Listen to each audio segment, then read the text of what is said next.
오늘은 존재 이유라고 하는 제목을 가지고 잠시 말씀을 나누기를 원합니다. 독일의 철학자 하이데거는 인간은 존재를 질문하는 존재다라는 말을 했어요. 존재를 질문하는 존재. 그러니까 우리는 다른 짐승들과는 다른 그런 존재로 자리하게 되는데 그 이유 중에 하나가 바로 나는 누구인가? 내가 오늘 왜 여기 있지? 라고 하는 나의 인생의 존재에 대한 궁극적인 물음을 던지는 존재가 바로 인간이다 라고 하는 그러한 이야기입니다. 많은 사람들은 그저 돈을 많이 벌기 위해서 내가 여기 있는 거지. 또 어떤 사람은 성공하고 싶어서, 어떤 사람은 가정을 이루고 싶어서, 물론 그것도 틀린 말은 아니에요. 그러나 그런 것들이 우리가 오늘 이곳에 이 자리에 있는 궁극적인 목적은 아니다라고 하는 그런 사실입니다. 최근에 제가 다시 읽은 책 중에 하나가 세뮤엘 베케트의 고도를 기다리며라고 하는 책이에요. 저는 이 책을 처음 읽었을 때는 도대체 무슨 말을 하는지 몰랐어요. 왜 이런 책을 썼을까? 그리고 이 세뮤엘 베케트라고 하는 사람이 아일랜드 출신인데 프랑스 소설가로, 작가로 활동했던 분이고 1969년에 노벨 문학상을 받기도 해요. 그리고 이 고도를 기다리며라고 하는 이 작품이 아마 전 세계적으로 가장 많이 연극 공연으로 올려진 그런 작품이기도 해요. 그런데 처음 읽어보면 도대체 무슨 말을 하는지 알 수가 없습니다. 그런데 최근에 다시 이 책을 읽으면서 저에게 강하게 와닿는 그런 통찰이 있었습니다. 그렇구나. 이 세뮤엘 베케트라고 하는 이 인물이 우리가 이게 전통적으로 소설이다 그러면은 뭔가 전개 스토리가 있잖아요. 그렇죠? 그리고 어떤 사건이 있고, 그리고 그 사건에 대한 또 희비가 갈라지면서 또 비극이 되든 아니면 희극이 되든 뭔가 이렇게 시간이 지나면서 뭔가 스토리가 전개되고 그리고 그 결말이 이렇게 다 있단 말이에요, 소설들은. 그런데 이 작품은 그런 게 없어요. 그냥 주인공 두 사람이 등장합니다. 블라드미르와 에스트라공이라고 하는 두 사람이 그냥 나무 밑에 두 사람이 등장해. 그래가지고 두 사람이 서로 대화를 합니다. 그런데 두 사람의 목적은 하나예요. 다 고도를 기다리는 거야. 고도를 기다리다가 또 하루가 지나고, 고도를 기다리다가 또 하루가 지나요. 그러다 마지막 1막도 2막도 똑같아. 똑같이 고도를 기다리는 얘기를 하다가 그러다가 작품이 그냥 끝나버리는 겁니다. 어떻게 보면 너무 내용이 없는, 도대체 저게 뭐지?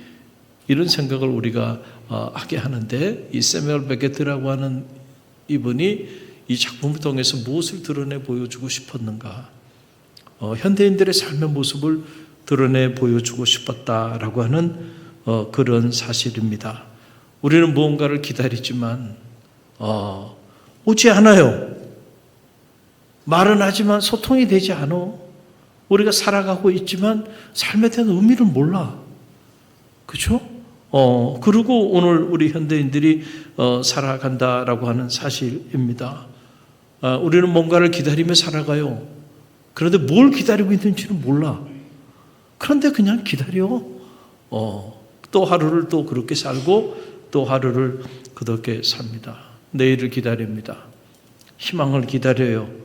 구원을 기다려. 어떤가 누군가가 나를 찾아와 줄 것을 또 기다려. 그런데 이 세뮤엘 베케트의 이 작품 안에서는 그들의 이 기다림, 이 블라드미르와 에스트라공의 이 기다림은 성취되지 않아요. 그들이 고도를 기다리는데 고도가 뭔지 그거는 세뮤엘 베케트도 몰라요. 작가도 고도가 뭐냐? 나도 몰라. 그러면 이 작품 안에 등장하는 블라드미르나 에스트라공은 고도가 뭔지를 아느냐? 몰라. 그들도 다 몰라. 그런데 그냥 고도를 기다리는 거야. 자, 이 얼마나 허무맹랑한 그런 소설입니까?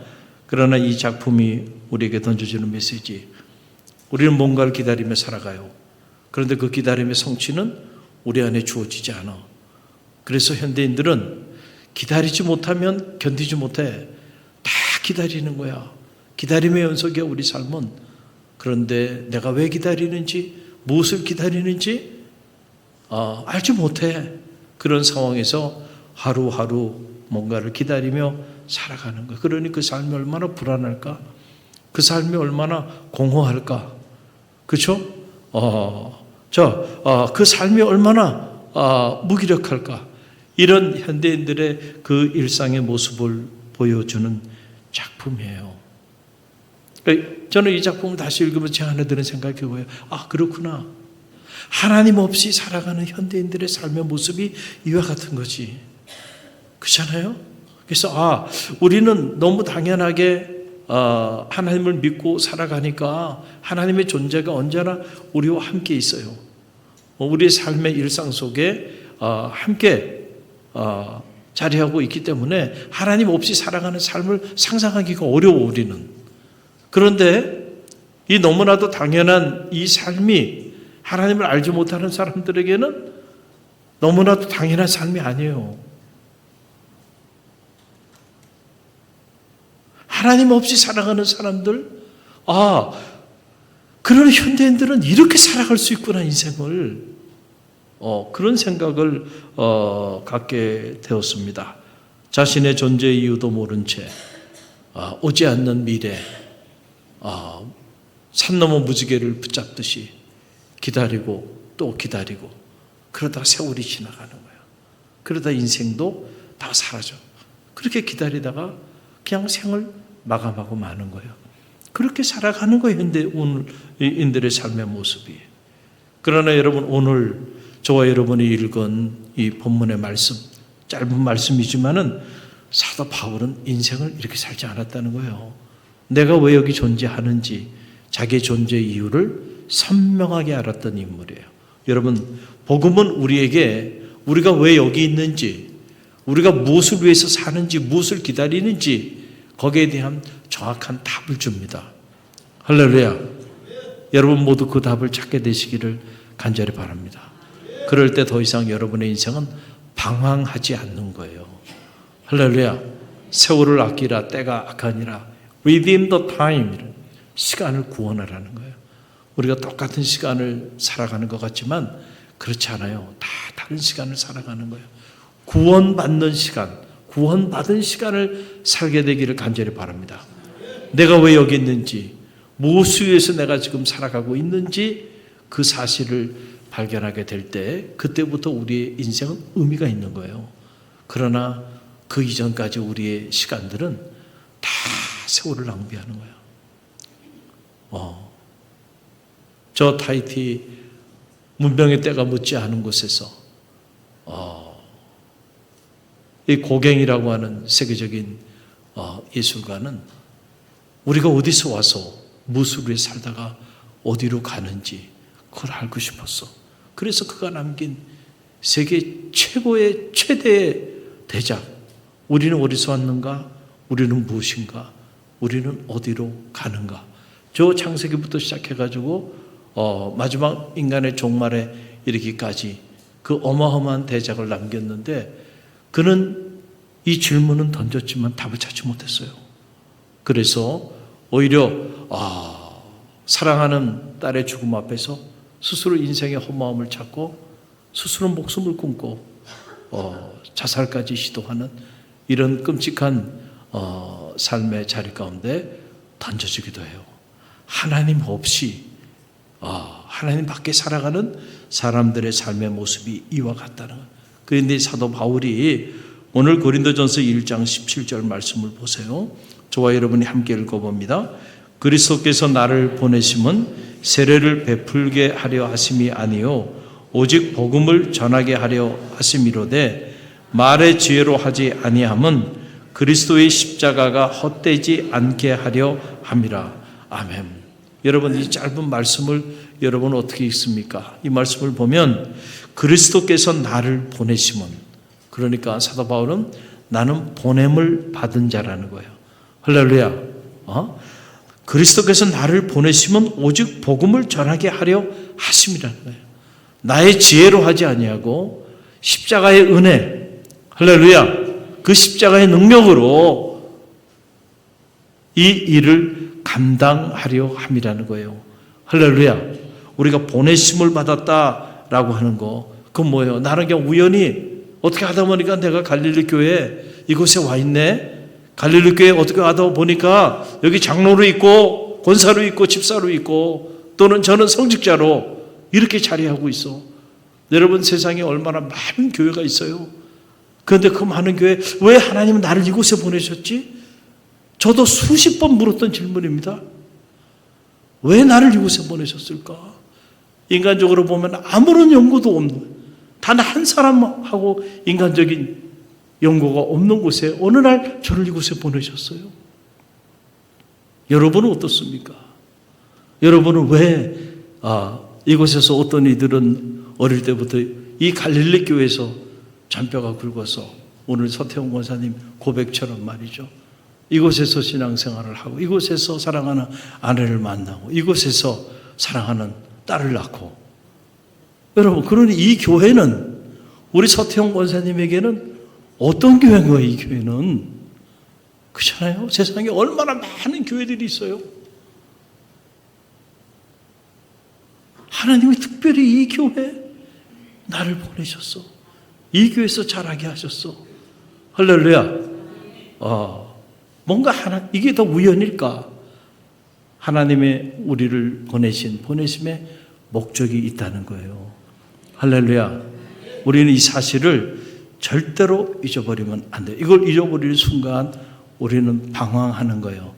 고도를 기다리는 저 블라드미르나 에스트로공처럼 그렇게 살다가 생을 마감하는 거예요. 그러나 나를 왜 보내셨는지, 그 보내심의 목적은 사도 바울은 복음을 전하게 하려 함이다라고 하는 거예요. 보내심을 입었다. 이걸 우리가 대사라고 말하잖아요. 대사, 하나님의 대사. 그렇잖아요. 나라를 대신해서 대사를 파송하잖아요. 마찬가지로 하나님이 저와 여러분을 통하여 하나님의 역사를 이루게 하기 위하여 대사로 보내신 거예요. 할렐루야. 이 보내심, 아포스텔로라고 하는 말이에요. 이것은 단순한 이동이 아니에요. 목적이 있는 파송입니다. 할렐루야. 목적이 있는 파송이에요. 특별한 목적을 가지고 우리를 파송했는데 그 파송지에서 내가 왜 여기 있는지 몰라. 내가 왜 지금 여기서 신앙생활하고 있는지를 전혀 모르고 그냥 살아가고 있다고 한다면 여러분 그것만큼 안타까운 일이 어디 있겠는가라고 하는 사실이에요. 오늘 우리의 문제는 그거죠. 어떻게 사는지는 아는 것 같은데 왜 사는지를 몰라. 내가 왜 살고 있지? 이걸 모르고 살아가고 있다는 거예요. 직장은 있는데 소명이 없어. 바로 이런 거예요. 대단히 바빠요. 그런데 방향을 몰라. 성공은 한 것 같은데 삶에 의미가 없어요. 그래서 인생은 여전히 공허한 거예요. 오늘 사도 바울 자신의 존재의 이유를 십자가와 연결을 합니다. 그리스도의 십자가가 헛되지 않게 하려 함이라.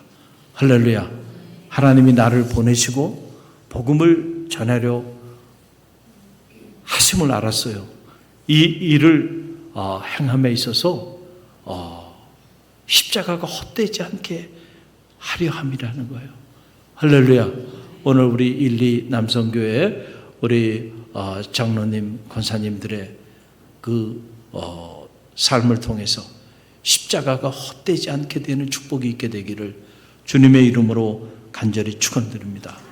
십자가는 인간 존재의 가치를 가장 분명하게 우리에게 나타내 보여주는 놀라운 사건입니다. 여러분, 이 십자가가 오늘 우리에게 어떤 의미가 있을까? 여러분은 주님의 이 십자가가 여러분의 인생에 어떤 의미를 갖습니까? 적어도 저는 이 세 가지 의미가 있다고 생각해요. 하나는 이 십자가를 깊이 묵상하다 보면 우리에게 드는 생각 중에 하나는 뭐냐면은 우리는 모두 사랑받는 존재라는 거예요. 이 사실은 틀림이 없죠. 우리가 어떤 직업을 가지고 또 어떤 연령 또 어떤 삶의 배경을 가지고 어떤 직장에서 어떤 삶을 살아가는지 세상 사람들은 그게 너무너무 궁금해. 그리고 그걸 가지고 사람을 평가하기도 해요. 그러나 십자가 앞에 서 보면 그런 것들이 별로 중요하지 않아. 놀랍죠? 십자가 앞에 서 보면 그게 중요한 게 아니야. 우리가 얼마나 사랑받는 존재인지를 깨닫게 돼. 할렐루야. 그 사람이 흑인이든 백인이든 여자든 남자든 그 사람이 어떤 직업을 가졌든지 간에 십자가는 차별하지 않아요. 중요한 거는 십자가는 우리로 하여금 우리를 위하여 자기 자신을 다 내어준 그 주님의 사랑을 깨닫게 해. 그래서 나는 누구냐? 나는 사랑받는 존재야. 할렐루야. 사람의 인생을 살면서 가장 불행한 경우 중에 하나는 스스로 생각하기에 나는 사랑받지 못하고 살아가고 있다고 생각하는 거. 여러분 그거만큼 비참한 일이 없어요. 가정에서도 나는 사랑받지 못해. 학교에서도 나는 사랑받지 못해. 사회에서도 나는 사랑받지 못해. 교회에서도 나는 사랑받지 못하고 살아가고 있다고 생각하며 살아가는 사람. 여러분 이 사람만큼 불행한 사람이 어디 있겠어요? 그러나 여러분 그런 마음을 가지고 있는 사람이라 할지라도 십자가 앞으로 더 가까이 나아가 보세요. 그러면 깨달아지는 게 있어요. 주님은 나를 위해서 자기의 모든 것을 다 내어주셨구나. 그 사랑을 알게 돼. 할렐루야. 그 십자가가 능력이 있는 거예요. 그때부터 우리 인생은 뒤집어지는 거예요. 인생이 달라지는 거예요. 여러분 사랑받고 자란 사람들이요. 또 사랑하며 살아요. 틀림없어요. 그렇죠? 사랑받지 못하고 사는 사람들이 사랑을 받을 줄도 잘 못하고요. 사랑을 줄 줄도 모르는 거예요. 저는 다른 건 모르더라도요. 여러분 사랑을 많이 받으세요. 또 사랑을 많이 나눠주게 되기를 간절히 바랍니다. 주님의 십자가의 사랑이면 충분해요. 그 사랑 고갈되지 않는다니까요. 그래서 저 사람은 왜 저러지? 누가 봤을 때 여러분은 그렇게 평가하지 않게 되기를 간절히 바랍니다. 저 사람은 왜 저래? 사랑받지 못해서 그래. 사랑받지 못해서. 사랑을 많이 받고 자란 사람은요, 남에 대해서도 그렇게 많이 사랑하며 산다니까. 할렐루야. 그런데 많은 사랑을 받지 못한 사람들이 삐뚤어져 있어요. 그래서 누군가를 아낌없이 사랑하지도 못하고 품어주지도 못하고 또 사랑을 쉽게 받지도 못하고 그렇게 살아간단 말이에요. 또 하나 십자가가 우리에게 주는 축복 중에 하나는 바로 뭐냐면은 여러분 우리가 십자가 앞에 서보면 우리의 존재의 가치가 얼마나 놀라운 것인가를 알게 된다는 거예요. 여러분 세상은 가치를 따라 움직이죠. 거기에 가치를 얼마나 두느냐에 따라서 우리의 존재의 자리가 결정이 된단 말이에요. 이 value라는 게 중요해요. 대학에서도 보면 자, 한 학점에 얼마야? 등록금 한 학점. 미국 같은 경우는 그게 대학의 평가를 결정합니다. 한 학점에 100불짜리도 있고 한 학점에 10,000불짜리 학교도 있어요. 그런데 그 많은 돈을 주고도 거길 가지 못해서 한달이야. 왜냐하면 그만한 가치가 있다고 믿기 때문에 그래. 할렐루야. 가치를 따라 결정이 되는 거예요, 다. 자, 세상에 누가 여러분에 대해서 이런저런 얘기를 한다 할지라도요, 절대로 속지 마시길 바랍니다. 여러분은 세상의 그 어떤 가치로도 감히 비교도 되지 않을 정도의 놀라운 가치가 있는 존재라는 사실을 꼭 기억하시길 바랍니다. 100명, 내가 만난 100명 다 나에 대해서 무가치한 존재로 나를 얘기한다 할지라도 절대로 여러분의 마음이 빼앗기지 않게 되길 바랍니다. 주님의 십자가의 보혈의 핏값으로 사심받은 존재가 저와 여러분이에요. 할렐루야. 그런데 이 주님의 십자가의 보혈의 피, 세상의 그 어떤 재화로 여러분 이걸 대체할 수가 있겠습니까? 우리가 그런 사람들이야. 저와 여러분이 그런 사람들이에요. 그러니까 십자가 앞에 우리가 서보면 자존감이, 여러분 어떻게 자존감이 떨어질 수가 있어요? 주님의 그런 사랑을 받았고 주님의 보혈의 핏값으로 사심받은 사람이야. 그러니 여러분 우리의 존재의 자존감이라고 하는 건 세상이 무너뜨릴 수 없는 거예요. 할렐루야. 또 하나 세 번째, 우리가 십자가 앞에 설 때 깨닫게 되는 건 뭐냐면 이런 주님의 사랑을 실제로 내가 체험하고, 그리고 주님이 나를 당신의 보혈의 핏값으로 사셨다는, 내가 그 정도로 가치가 있는 존재라는 사실을 깨닫게 되면 여러분 그 사람은요 그 사랑을 나누지 않을 수가 없다니까요. 할렐루야. 여러분 요즘 보면 이렇게 저도 이제 나이가 이렇게 드니까 주변에 친구들이 다 이제 손주들이 있어요. 손주들이. 여기 홍 장로님도 손주가 있어. 그러니까 어느 날 저분 보니까는 카톡에 그 프로필 사진이 바뀌더라고요. 갑자기 손주 사진이 뜨더니 요즘은 또 손주를 안고 있는 사진이 등장하고요. 이게 또 어떻게 바뀔지 몰라. 하여간 인생이 손주와 함께 시작하는 거야. 여러분 손주가 얼마나 예뻐요. 할렐루야. 그러니까 자랑하고 싶은 거야. 그렇죠? 어떡하면 이걸 지금 내가 이렇게 예쁜 손주가 있는데 이 사실을 말하지 않고 사는 거, 야 이거는 정말 고통스러운 일이야. 그리고 남한테 보여주지 않고 숨기고 살아가는 거, 야 이거만큼 힘든 일이 없단 말이에요. 그렇잖아요? 복음을 전한다고 하는 건 다른 게 아니에요. 우리가 정말로 주님의 십자가의 사랑을 체험하면요 fall in love 하는 거예요. 예수님과 그 사랑 안에 내가 젖어들어서 내 존재의 혁명이 일어났어. 그런데 말하지 마. 아무에게도 말하지 마. 그리고 그냥 너 혼자 살아 그렇게. 여러분 이건 죽으란 얘기죠. 죽으란 얘기예요. 여러분 어떻게 말을 안 할 수가 없어요. 말을 안 할 수가 있나요? 그냥 우리 손주 한번 볼래? 그냥 사진도 한두 장도 아니에요. 거기 넘어가면 큰일 나. 최소한 1시간은 가는 거예요. 그냥 막 넘기면 이 모습 저 모습.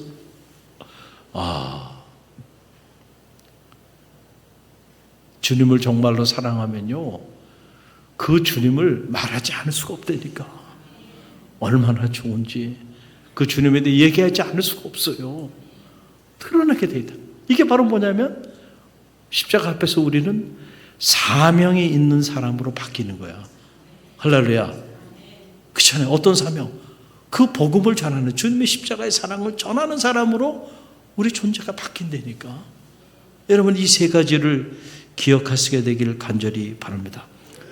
교회는 이런 주님의 십자가의 사랑 위에 세워진 공동체예요. 그러니까 여러분 교회 존재 이유, 왜 갈릴리 교회가 이곳에 있는가? 여러분 그 이유를 묻는다고 한다면 저는 여러분에게 거침없이 얘기할 수 있어요. 주님의 그 십자가의 사랑과 복음을 전함으로 생명을 살리기 위해서 오늘 갈릴리 교회가 이곳에 있는 거지. 갈릴리 교회가 무슨 건물을 유지하기 위해 있거나 어떤 프로그램을 운영하기 위해서 존재하는 것이 아니다는 사실이에요. 할렐루야. 여러분 이 사실을 잊지 마시기를 주님의 이름으로 간절히 축원드립니다. 오늘 오전에 제가 하와이 그리스도 연합감리교회에 대한 이야기를 했잖아요. 제가 그 교회를 방문해가지고 그 교회 보니까는 벽에 동판이 있더라고요. 저거 제가 직접 찍어온 사진이에요. 저게 동판이 이렇게 왼쪽에는 제가 보는, 여러분이 보는 쪽에서는 오른쪽이겠죠. 영어로 되어 있고 또 왼편에는 한글로 이렇게 돼 있는데 한글로 이렇게 돼 있는 내용을 제가 여러분에게 그대로 읽어드릴게요. 여러분 저거 읽는다는 거의 불가능하죠. 저도 이제는 저걸 읽을 수가 없습니다. 그래서 제가 잘 확대해가지고 다시 타이핑을 잘 쳤어요. 그래서 여러분에게 읽어드릴 테니까 한번 들어보세요. 그리스도 연합감리교회는 미주 이민 역사와 함께 시작한 해외 최초의 한인교회이다. 1903년 11월 10일에 김도라, 안정수, 윤병구 이 교담, 임차정이 호놀루루의 리버와 호텔 스트리트 모퉁이 집 방을 빌려 창립 예배를 드렸다. 그리스도 교회는 사탕수수 노동 이민으로부터 오늘에 이르기까지 이민자들의 삶과 신앙의 안식처가 되었다. 이승만 박사가 1913년부터 18년까지 교회 지도자로 봉사하였다. 교인들은 복음 증거와 이민 사회를 이끌어가는 사회적 책임을 맡아가면서 조국의 독립을 위한 기금을 지원하였다. 2020년 현재 창립 교인 5명과 6명의 목사님을 포함하여 36명이 대한민국 독립유공자로 추서되었다. 여러분, 이런 내용이에요. 어떻게 보면 간단한 내용이죠. 그런데 저는 이 동판을 제가 사진을 찍고 그리고 그 동판을 내용을 이렇게 읽어보면서 2번, 3번 이렇게 읽어보면서 제 안에 와닿는 게 있어요. 아, 그렇구나. 세상에 어떤 교회도 그냥 세워진 교회는 없구나. 할렐루야. 여러분, 다 1903년에 102명의 사람들, 어떻게 지금 우리 입장에서 보면 보내심을 받은 사람들이야. 그렇죠? 그들이 그 사실을 얼마나 자각했는지는 몰라요. 그러나 중요한 것은 하나님이 이민 1세대도 1903년에 그들을 하와이로 보낸 거야. 그리고 보내심을 받은 그들이 그곳에서 보니까 사명을 가지고 있었어요. 그렇죠? 그래서 그들이 교회의 지도자들과 또 평신도들이 복음을 전하는 일, 그리고 그 이민 사회를 이끌 사회적 책무를 가지고 이민 사회 공동체를 섬겼다는 거예요. 그리고 저 머나먼 조국, 저 태평양을 건너, 그렇죠? 그 조국의 가슴 아픈 현실을 목도하면서 여러분 사탕수수 받듯 하루 종일 그곳에서 땡볕에서 그렇게 일해서 한 푼, 두 푼 모은 돈을 가지고요, 조국의 독립을 위해서 독립 자금을 보내기도 했다는 거예요. 우리는 어떻게 보면 그 사랑에 다 빚진 자들이에요. 이런 분들이 있었기 때문에 오늘 우리가 이렇게 있는 거예요. 그러니까 우리는 과거는 다 잊어버리고 이러고 있으면 안 돼요. 그런 분들의 헌신이 있었어요. 사랑이 있었어요. 할렐루야. 눈물이 있었고 기도가 있었죠. 먼저 보내심을 받은 자들이야. 그들 때문에 나라의 독립에 큰 기여를 한 거예요. 뭐 정치적으로 유불리를 떠나서, 그래서 이승만 대통령이 여러분 이 하와이 그리스도 연합감리교회를 중심으로 평신도로서 평신도 지도자로 교회를 섬기고 그리고 나라의 미래를 준비하는 그런 안식처로 사용하기도 했다라고 하는 거죠. 할렐루야. 나라를 잃어버렸던 때에 여러분 나라의 독립을 위해서 이렇게 헌신했던 믿음의 사람들이 있어요. 믿음의 선각자들이 있어요. 어떻게 보면 그들은 우리보다 훨씬 앞서 미리 보내심을 받은 사람들이야. 그 사람들의 헌신과 사명, 그리고 눈물과 기도를 통해서 그 다음 세대, 다음 세대가 이어졌고, 오늘 저와 여러분이 이렇게 아름다운 교회에서 이렇게 평온하게 또 이렇게 예배하며 말씀을 듣고 나아갈 수 있게 된 거예요. 내가 말씀드렸지만은 우리 1, 2 남성교회 우리 회원 되시는 우리 장로님, 권사님들, 이분들하고 추억이 있습니다. 제 추억이 있어요. 우리 오창교 권사님하고도 추억이 있어요. 창립 50주년 되었을 때 우리 오창교 권사님하고 우리가 필리핀 선교를 갔습니다. 그래가지고 갔는데 그때 우리 오창교 권사님이 가장 연령이 나이가 많으셨죠. 그렇죠? 가장 나이가 많으셨는데 가장 젊게 사역하셨어.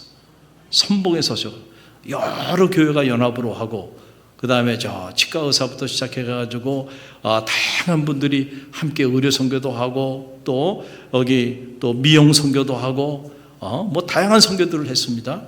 우리 청년들 같이 간 청년들도 있고 우리 권사님도 있는데 그때 함께 땀 흘리면서 교도소도 방문하고 학교도 방문하고 저 산속 깊은 곳에 들어가서 어떻게 보면 짐승처럼 살아가고 있는 그 사람들도 우리가 보고 섬기고 그 칠흑 같은 깜깜한 밤에 저녁에 집회하면서 그 아이들이 막 어디서 왔는지 모르고 아이들이 막 몰려오는 그 아이들을 위하여 우리가 안수하고 뜨겁게 기도해주고 제가 또 그날은 제가 또 집회를 인도했는데 그랬던 생각들이 계속 지나가요. 그때 다 내어 던지셨어. 얼마나 헌신하시는지 몰라. 우리 여기 장로님들, 권사님들도 제가 이렇게 돌아보니까 참 감동적인 헌신과 희생, 섬김으로 이렇게 함께했던 믿음의 추억들이 있습니다. 그래서 존경합니다. 또 저분들이 있어서 오늘 우리 갈릴리 교회가 있는 거예요. 근데 감사하게도 부족은 하지만 우리가 많이 부족해 젊은 사람들이 제가 보기에 그럼에도 불구하고 갈릴리 교회 우리 청장년들을 중심으로 해서 우리 일리 남성교회 회원들의 저 아름다운 신앙의 유산들이 이렇게 이어지고 있는 것 같아요. 그래서 저는 감사해. 오늘도 그냥 제 안에 어떤 생각이 드냐면 우리 저 서태영 원사님과 우리 청장년들이 찬양 하고 막 찬양을 부르는데 청장년 이름으로 대한민국 어디도 없는 찬양팀을 만들었으면 좋겠다. 그런 생각이 정말 들더라고요. 그러니까 이분들 데리고 집회 다녀도 좋겠구나. 아니면 이분들 이름으로 해가지고 우리 교회에서 청장년 중심으로 해가지고 이 팀으로 찬양 집회를 왜 목요 찬양, 금요 찬양 이런 거 있잖아요. 근데 갈릴리 교회 청장년을 중심으로 그런 찬양팀을 만들어서 여기 청장년의 메카가 되게 하면 좋겠다. 그런 생각이 막 들더라고요. 얼마나 은혜스러운지. 계속 찬양만 했으면 좋겠다. 그런 마음이 들 정도로 얼마나 뜨겁게 열정적으로 기도하면서 찬양해요. 그러니까 마음에 감동이 되잖아요. 할렐루야. 이렇게 신앙이 이어지는구나, 다음 세대로. 그래서 많은 교회들이 앞으로 5년 혹은 10년 후에 교회가 남아있겠는가. 목회자들 만나면 늘 하는 얘기가 그 얘기입니다. 다 걱정이 많아요. 그런데 저는 개인적으로 우리 교회는 5년, 10년 후에 교회가 남아있을까? 그런 걱정은 많이 하지 않습니다. 하긴 해요. 정직하게 하긴 하는데 많이 하진 않아요. 오히려 저는 5년, 10년 후가 더 기대됩니다. 갈릴리 교회 앞으로 미래가 더 놀라울 것 같아. 할렐루야. 그게 감사하죠. 감사한 일이야. 꼭 기억하십시오. 오늘 헌신 예배를 드리는 우리 일리 남성교회 회원들뿐만 아니고 오늘 이 자리에서 예배를 드리는 우리 모두는 특별히 먼저 보내심을 받은 사람들이에요. 할렐루야. 절대로 그 사실 잊지 마세요. 우리 다음 세대가 옵니다. 그리고 또 다음 세대가 옵니다. 그랬을 때 우리가 저 하와이 사탕수수밭에서 일했던 그 믿음의 삼각자들처럼 우리도 오늘 우리가 다음 세대를 위해서 보내심을 받은 자로 오늘 우리가 무엇을 해야 하는지 오늘 우리에게 주어진 이 복음의 책무를 잘 감당해서 다음 세대, 그 다음 세대 우리를 기억하면서 보내심을 받았던 사람들, 그 사람들의 이름들이 이 그리스도 연합감리교회에서 창립 예배를 드렸던 사람들의 이름이 쫙 기록이 됐잖아요.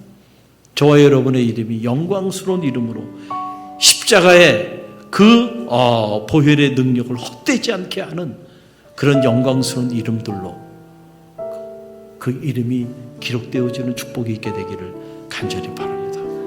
우리 1, 2 남성교회 회원들의 이름, 저와 여러분의 이름이 그런 이름으로 갈릴리 교회 역사에 기록되게 되기를 주님의 이름으로 간절히 축원드립니다.